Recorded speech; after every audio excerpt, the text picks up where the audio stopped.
Hello, আসসালামু আলাইকুম প্রিয় ভিউয়ার্স। আপনারা সবাই কেমন আছেন? আশা করি আপনারা সবাই ভালো আছেন। আর আজকের ভিডিওটা হলো মামার বাড়ি গল্প।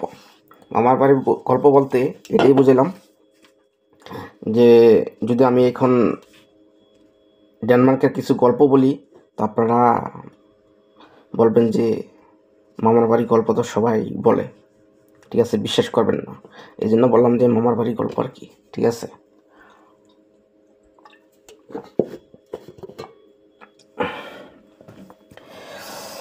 আজকে জানি না আপনারা ভিডিওটা কে কেমনভাবে নিতেছেন, কে কেমনভাবে নেবেন, তবে সেটার কথা না, যেটা সত্য সেটাই বলতেছি।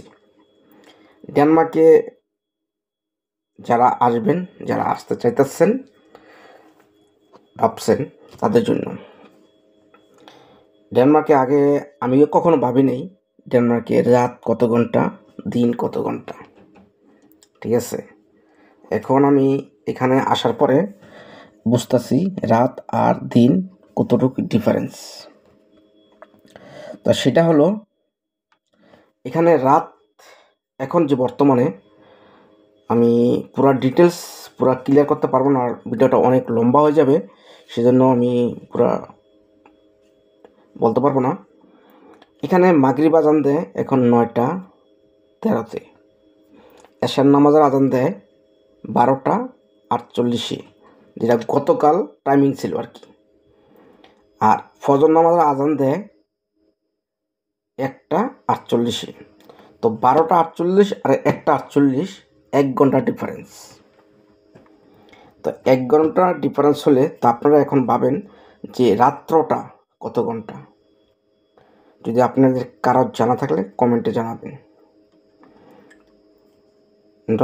9:13 মাগরিব আজান দেয়, 12:48 এশার নামাজের আজান দেয়, 1:48 ফজর নামাজের আজান দেয়। এখন আপনারা বলেন ডেনমার্কে রাত্র কত ঘন্টা চলে? কমেন্টে জানাবেন, আপনাদের জন্য কমেন্টে।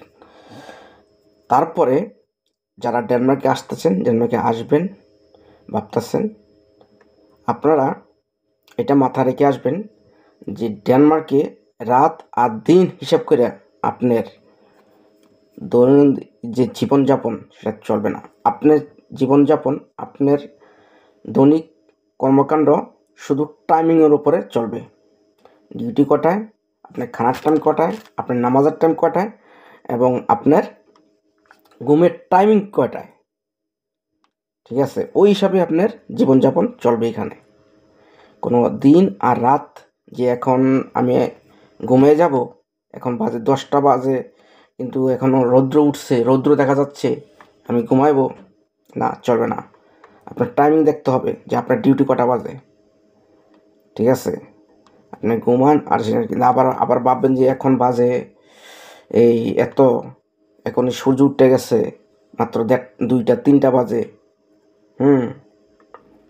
না, আপনার টাইমিং দেখতে পাবো। আপনি টাইমিং মতন ঘুমাবেন, টাইমিংয়ে ডিউটি যাবেন, টাইমে ঘুম থেকে উঠবেন। সেটা হচ্ছে ডেনমার্কের বর্তমান পরিস্থিতি। কোনো দিন রাত দেখে কোনো লাভ হবে না, হবে শুধু টাইমিং ফলো করবেন।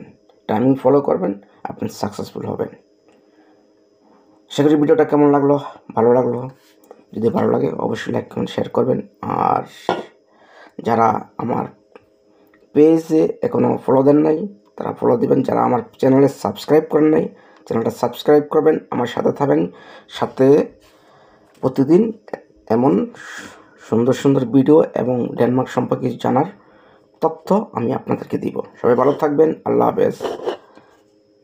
গাজা, এটা হচ্ছে গাজা কলা।